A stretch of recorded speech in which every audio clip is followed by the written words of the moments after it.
Hello. We saw in the last lecture that as the euphoria of independence faded, many African nations seemed to veer somewhere between dictatorship on one hand and instability, if not chaos, on the other. And at a certain juncture, world economic conditions turned against them as well. Now, historians are always trying to periodize. We're always trying to divide the unbroken stream of time into eras, epochs, ages, breakpoints, watersheds, turning points, and so on. That's what we do. That's how we argue and find the debates that keep us stimulated.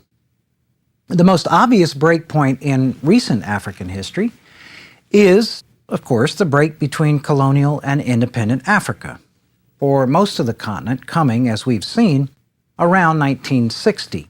And I've argued that that is indeed an important breakpoint. On the other hand, as Frederick Cooper articulates brilliantly in his book, Africa Since 1940, The Past to the Present, a volume which I strongly recommend and have put on the essential reading list for this course, Cooper argues that it's possible to make a persuasive argument for the mid-1970s as an equally, perhaps even more, important dividing line.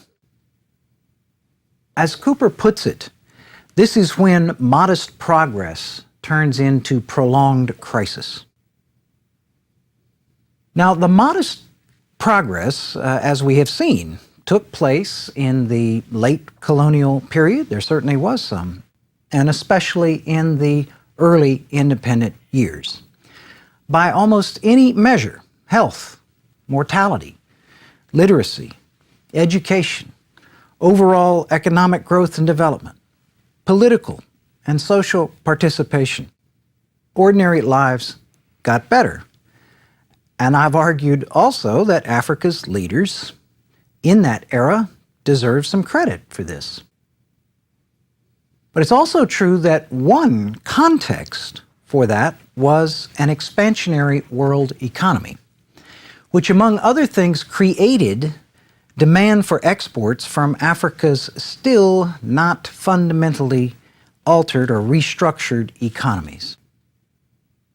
I think it's fair to say that many, if not most, of the independent African territories remained what I called a few lectures back, essentially mono-economies, dependent upon the export of 1, 2, 3 basic products. Now, both of these situations, that is the modest progress and the hospitable international climate, change dramatically beginning in the mid-1970s. The initial stimulus was external. We can start with the so-called oil shocks, that is the major price rises of that period related, ostensibly at least, to conflict in the Middle East. Those of you who were around in the U.S., for instance, in 1973, 74, 75, can recall the first of these so-called oil shocks. We've certainly seen some since. I need hardly to make the case, I think, that oil, or for the centrality of oil in modern economic life everywhere. So, partly due to these shocks, Western economies began to contract in the mid-1970s. This had the dire consequence for Africa of reducing the demand and the price for many of the primary products, the agricultural and mineral products, coming out of the continent. Meanwhile, some Western nations, notably the U.S., responded to the problems they were encountering by raising interest rates to levels hard to imagine more recently. I was fortunate enough to be able to purchase my first home in the late 1970s, and assistant professors normally are purchasing modest homes, but mine had to be particularly modest because the interest rates, of course, that I had to sign on to in terms of the mortgage were well into the teens. Rather suddenly then, African countries and their leaders confronted conditions in which the value of their exports was falling, on which they were so dependent. The price of, in many instances, their most vital import, oil, was rising, and the cost of funds, borrowed funds, to make up the difference, let alone to invest in future productivity, was rising as well. What we've been discussing at one level is captured in a simple but useful concept, a simple term, and that term is the terms of trade. Essentially, how much can you bring in of a particular commodity in return for what you send out? It is a useful concept, and it doesn't have to necessarily be related only to, for instance, a country's international trade context. I've seen it applied in a place like Zambia, for instance, to terms of trade between the urban and rural sectors. Many African leaders, governments, did things such as subsidize food supplies in the urban areas precisely because their judgment, which has turned out to be correct, is that urban areas are where popular protest and disruption are most likely to be carried out. So terms of trade can be applied in many contexts, but let's bring it back to the notion of how much can you bring in terms of how much you are sending out. Now, if the terms of trade are deteriorating, that is, from your perspective, from where you sit, if you can bring in less and less for what you send out, in a situation like that, and that was the situation for much of Africa, beginning in the mid-70s, even the best leaders would have been presiding over places where, as one of the ones put it, we must run faster and faster to stay in the same place. And as many Africans would point out, would not be hesitant to point out, their leaders were often not the best. So, from about this juncture, most countries began to see a decline in all the realms which had so recently seen improvement in overall GNP, product, economic growth becomes negative, in industrialization, in education, health, and infrastructure. And understandably, this in turn generated discontent. Those in power, who in very many cases had already moved to one-party states or military rule, as we traced in the last lecture, reacted defensively by clamping down even further and making sure that feathering their nests in this declining situation remained a priority. Or, in some cases, they were replaced by new rulers through a military coup, who then did much the same thing.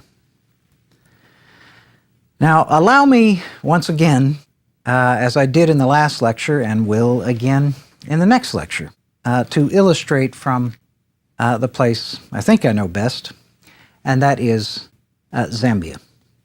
Now, as we've seen, Zambia's principal export, indeed its only real export, was copper. From the time copper is discovered in Zambia in the 1930s along its so-called copper belt, the figure for copper as a percentage of Zambia's, even northern Rhodesia's, during the colonial periods, exports was consistently over 90%, in some cases over 95%. As Kenneth Kaunda, the country's first president, put it, and again, someone whom I described some in the last lecture, we were born with a copper spoon in our mouth. It's a rather striking way to say that we had some things going for us. We had some blessings at independence, and he was referring to this long-run boom, if you like. I mean, there were certainly slumps in it, but essentially consistently expansionary world demand for the one thing that Zambia had in abundance, and that, of course, was copper. Now, Demand from the outside world for copper, though, begins to fall almost exactly at Cooper's critical juncture of the mid-1970s. And it has never quite recovered. I don't mean to say that it's disappeared, obviously, but it's never gotten back to the buoyant phases that we saw in the late 40s, in the 50s, in much of the 60s. And there are numerous reasons for this, but even a moment's reflection, I think, would tell us one. If you think of telecommunications, quite apart from the whole wireless revolution that we're all witnessing, of course, even if we think of the wired kinds of communications, quite some time ago, metals, including copper, began to be replaced in wires in this critical industry with things like fiber optics and so on. Okay. Now, Zambia produces no oil. It doesn't produce any petroleum whatsoever. Not one drop comes out of this landlocked country.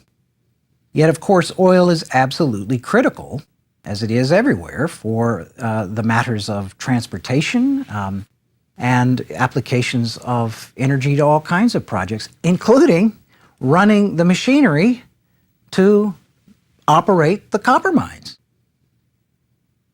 With a fall then in the crucial export commodity and a rise in the crucial imported commodity, Zambia needed to produce much more copper just to stay even.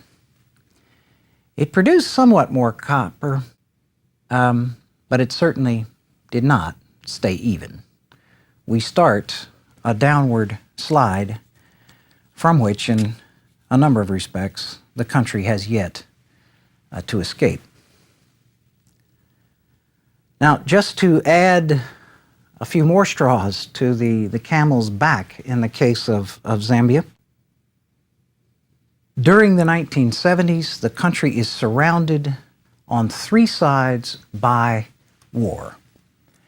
In Angola to the west, Mozambique to the east. We looked at those so-called late decolonization cases a couple of lectures back. And of course, its old partner in the Federation days, Rhodesia. The wars produced direct strains on Zambia in the 70s, quite apart from the kinds of terms of trade troubles that I've been outlining. Tens of thousands of refugees from these wars flowing into western Zambia from Angola, flowing into eastern Zambia from Mozambique, and so on. From Rhodesia, there were certainly refugees, but it went a bit further in that case. President Kaunda, Zambian President Kaunda's personal commitment, and it was a personal commitment, and he paid for it, a personal commitment to the liberation of southern Africa, if you like, led him to allow bases in Zambia, initially for both guerrilla movements in Zimbabwe, but eventually for one. He allowed bases for the ZAPU movement, Zimbabwe African People's Union, in various places in Zambia. Now, of course, Rhodesia was directly next door, and many places in Zambia were very quickly reached by the aircraft controlled by Ian Smith's Rhodesian Air Force.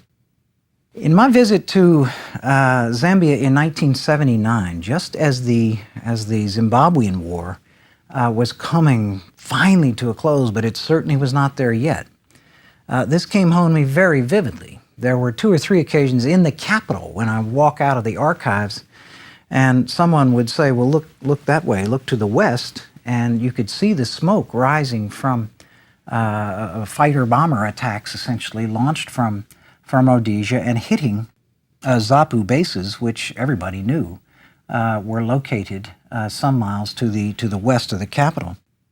Indeed, Joshua Nkomo, the leader of ZAPU, at that time, his headquarters was in a house in a residential area in the capital of Zambia, Lusaka, and I remember being taken by friends of mine in a car around to to see this house after it had been attacked in a lightning helicopter raid of Smith's forces across the border and right into a sort of daylight boldness into the center of Lusaka, and the attack on that house had left it a burnt-out shell. They actually drove, and you could see barely literally the bathroom window on the back.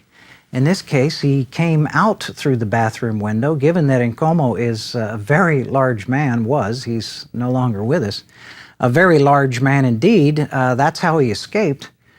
It might have been a quite comic scene had it not been so deadly serious.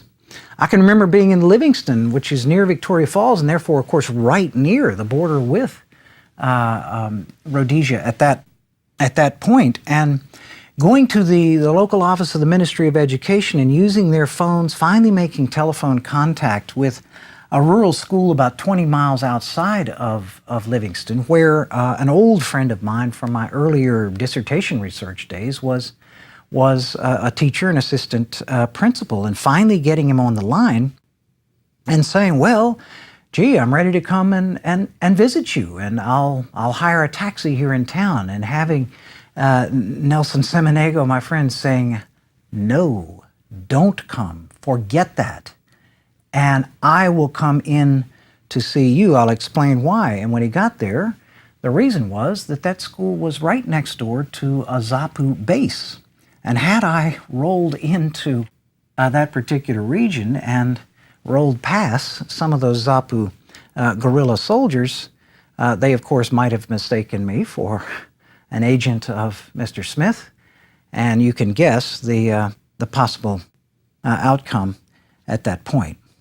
Now, these wars also had indirect consequences for Zambia. Zambia, after all, is a landlocked country, and the movement of exports, its copper, the imports, the oil, for instance, has always been lengthy and expensive. With the wars on these various sides, 2 of the 3 principal routes out of Zambia were in fact closed, the one through Angola and the one through Rhodesia, and from there on out to Mozambique. So this left one of the very few exceptions to the rule we enunciated a few lectures back, that most of railway lines in Africa were built during the colonial period. One great exception to that was the Tanzam Railroad, which connects Tanzania and Zambia, and that became the only way to get what copper Zambia could produce out. Okay, but it's a much longer, more expensive route, and again, this adds to the overall declining viability of the industry on which Zambia was most dependent. Now, Zambia was never a place where people disappeared in the night, where the bodies were found as a result of governments kidnapping and murdering them, and so it was never like that. Still, it's true to say, and it's fair to say, that Kaunda's rule became steadily more authoritarian. It's true also that the dead hand in this case of state mismanagement, I'll say it that. We know the central role of the state, and whatever successes it had earlier, it became increasingly unresponsive to the citizenry's needs, and frankly, less and less efficient. You could see some very real manifestations of this by the 1970s and into the 80s. The lines for commodities, when things were not being distributed on basically market models and so on, you'd see people who got the word, well, they're going to bring in cooking oil tomorrow. Let's send a child down there and get in the queue, get in the line. And often these lines would stretch for many blocks, waiting to get an essential or a basic commodity. People would send different family members to take each other's places in the lines. You can imagine that tempers flare in a situation like this. This is starting to take on a social and a cultural series of manifestations. Sometimes the mismanagements and downturn here took on an almost comical kind of appearance. I was raised in Northern Virginia and have spent a lot of time in the mountains of Virginia and West Virginia, and I've seen on occasions that young good old boys and good old girls who want to have a party on a Friday or Saturday night will find somebody's field and bring around the cars, or in many cases the pickup trucks, and assemble them sort of in a circle, and people shine their headlights into the middle, and it makes for a nice little spectacle, a good place to have a party. Now, I mention that because in 1989, as this crisis goes on and on, 1989, I was in Zambia and I wanted to attend a commemoration of the 50th anniversary of what is the Institute for Social and Economic Research. It started life in 1939 as the Rhodes Livingston Institute, and it's one of the great research institutions anywhere in Africa. And I was an affiliate of it when I still am an affiliate of it. And I wanted to be there to be part of the celebration. It was to be held at the Institute's own headquarters. Now, the reason I mention the headlights and so on is because by this time, Zambia's electricity supply was hopelessly erratic. And in a place like the capital city, you know, you'd have it on for a few hours, it would go out. You'd have it on a few hours, it'd go out, and so on. It might be a few hours, it might be a few days, but it was extremely undependable. Well, all of these dignitaries, some of the great anthropologists and social scientists of the world, well beyond my station in life, are assembled for an evening ceremony there. Well, there's no power.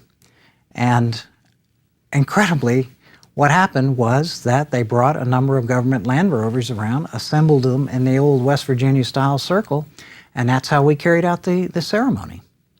I remember at a time that in the 1980s, there were no matches to be found in the country. Now, when you're in a country where a lot of people still cook over fires, you know, matches are pretty important. And they'd bring on the manager of the state-run match factory, and he'd say, well, we put, 500 cases out there. I don't know where.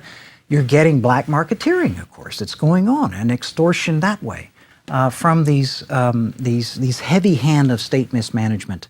Again, at the same time that you couldn't get any matches, for instance, though, you could go down the road to the local service station and you could find hundreds of Zippo lighters. Now, how does that happen? You can imagine if I'm asking that question, what kinds of questions Zambians are asking. Meanwhile, they see that those, at least at the very top, are continuing to get rich.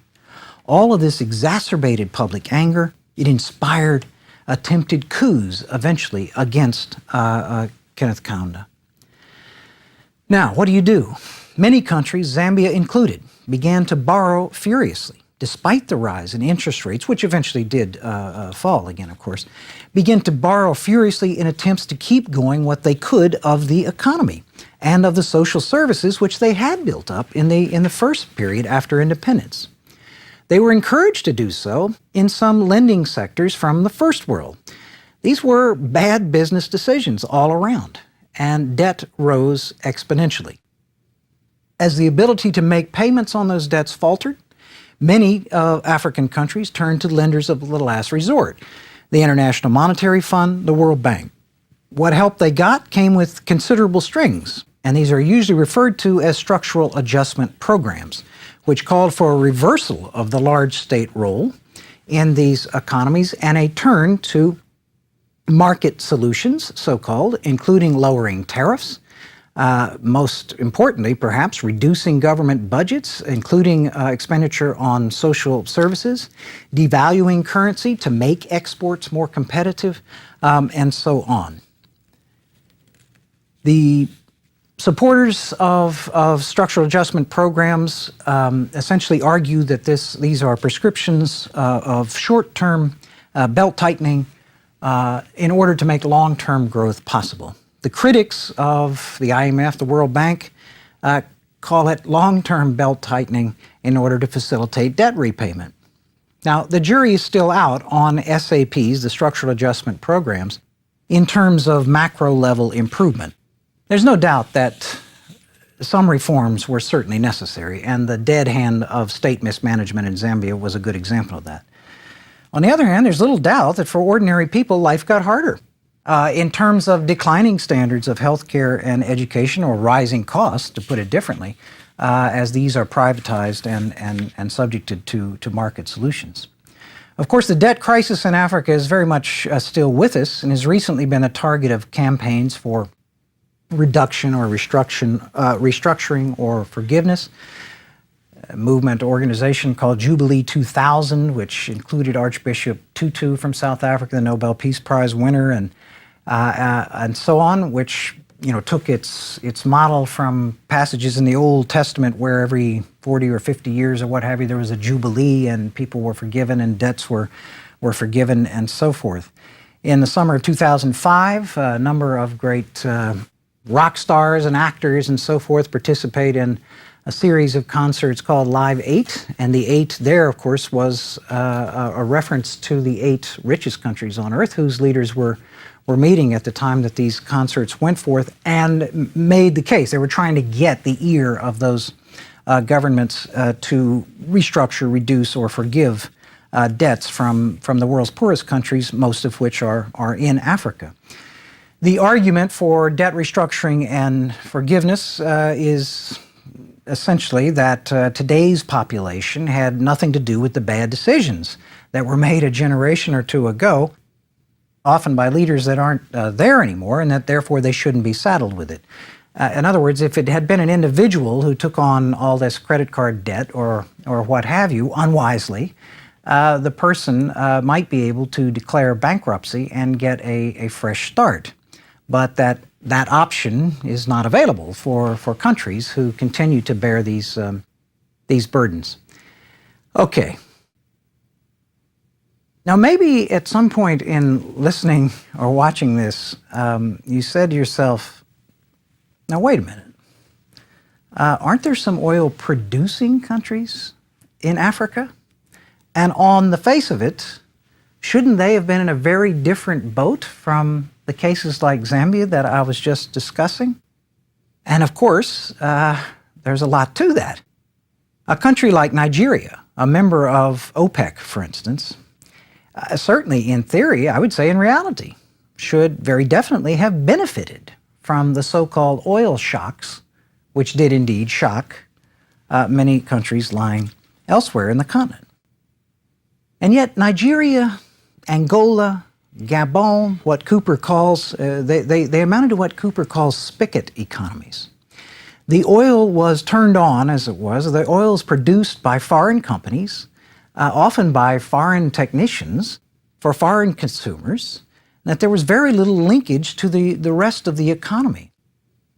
In a place like Angola, you get some very bizarre scenes in the 1970s and 80s. Remember that Angola has this ongoing civil war, and you have companies like Gulf producing oil just offshore, and the Marxist government of Angola using its own and Cuban troops to protect the oil production against opponents in Angola's civil war supported by the U.S. government. Talk about strange bedfellows there. But again, extremely little linkage, and what revenue that the Angolan government got out of oil production often went into the costs of fighting the war. Now, what linkage there was, what revenue did accumulate from oil production in a place like Nigeria, and it was an enormous amount of money in terms of raw figures, often it was wasted by astounding levels of mismanagement and corruption. This prompted our old friend, Chinua Achebe, to write a book that was not a novel. And that was a nonfiction essay, essentially, called The Trouble with Nigeria, his home country, of course. And Achebe, in the first couple of pages of that book says, I don't want to hear it. There's nothing wrong with Nigeria's climate, nothing wrong with our culture, nothing wrong with our people, etc. We've been given this great blessing of this oil beneath the surface, and look what's happening to it and how the rest of us are getting nothing out of it. He pointed his finger right at the authorities and said, the trouble with Nigeria, his term, simply and squarely a failure of leadership. Now, if all this were not enough, we can add more wars. We mentioned Angola, Rhodesia, Mozambique, but Unfortunately, you could add Sierra Leone, Liberia, Somalia, Sudan, and people in those places suffered the worst of the worst. You could finally add South Africa, mired in the 1980s in a low-level war of its own. It's not surprising that many people could ask, can things get any worse at this point? Then a funny thing happened. Phoenix-like, something like a democratic renaissance began to gather steam, and we turn to that in our next lecture. Thank you.